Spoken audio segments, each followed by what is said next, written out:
Goa Organics వారి skin care, hair care, wellness products కోసం AP, తెలంగాణలో డిస్ట్రిబ్యూటర్లు కావాలను వివరాలకు స్క్రీన్ పైన ఉన్న నెంబర్కి కాల్ చేయండి. రెండు తెలుగు రాష్ట్రాల్లో ఓట్ల పండగ ఇంకొద్ది గంటలే ఉంది. నగరాలు, పట్టణాల నుంచి ఓటర్లు సొంతూరు బాట పట్టారు. అయితే ఇప్పుడు శనివారం ఎక్కడ చూసినా వైన్స్ దుకాణాలు కలకలలాడుతున్నాయి. మద్యం కోసం మందుబాబులు బారులు కడుతున్నారు. ఎందుకు అంతలా వైన్స్ దుకాణాలు వెలిగిపోతున్నాయో ఇప్పుడు చూద్దాం.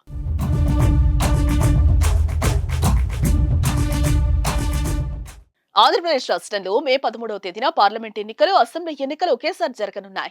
అదే రోజు తెలంగాణలో పార్లమెంట్ ఎన్నికలు జరగనున్నాయి. అయితే ఈ ఎన్నికల నేపథ్యంలో రెండు రాష్ట్రాల్లోనూ ఎన్నికల కమిషన్ కీలక ఆదేశాలైతే జారీ చేసింది. 3 రోజుల పాటు వైన్స్ షాపులు మూసివేయాలని ఆదేశించింది. శనివారం సాయంత్రం 5 గంటల నుంచి సోమవారం ఎన్నికలు పూర్తయ్యే వరకు దుకాణాలు తెరవద్దని రూల్స్ పెట్టారు. అయితే గ్రామాల్లో కూలి పనికి వెళ్లేవారు, వ్యవసాయం చేసే కొందరికి ప్రతిరోజు మద్యం తాగే అలవాట్లు ఉంటాయి.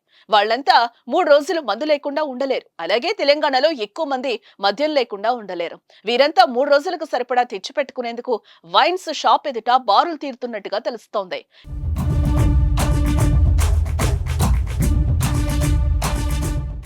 గ్రామాల్లో ఓట్లు వేసేందుకు బంధువులు వస్తారని, వారికి మర్యాద చేసేందుకు ఎక్కువ మద్యం కొన్నానని ఓ మద్యం ప్రియుడు చెప్తున్నాడు. ఇటు తెలంగాణ రాష్ట్రంలో లైట్ బీర్లు దొరక్క మందుబాబులు తీవ్ర అసంతృప్తి వ్యక్తం చేస్తున్న పరిస్థితి. అటు పార్టీ నాయకులు ఎన్నికల్లో ఓటర్లకు మద్యం పంచేందుకు కేసులు ఎత్తుకెళ్తున్నారు.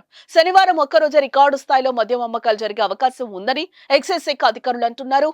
మద్యం దుకాణాల ముందు మందుబాబులు బారులు తీరిన దృశ్యం చూసిన ప్రతివారు మందుబాబుల ముందు చూపు బాగానే ఉంది అంటున్నారు. అయితే ఈ ఉత్సాహం ఓటేయడంలోనూ చూపించి ఎక్కువ పోలింగ్ నమోదవ్వాలని మనము కోరుకుందాం.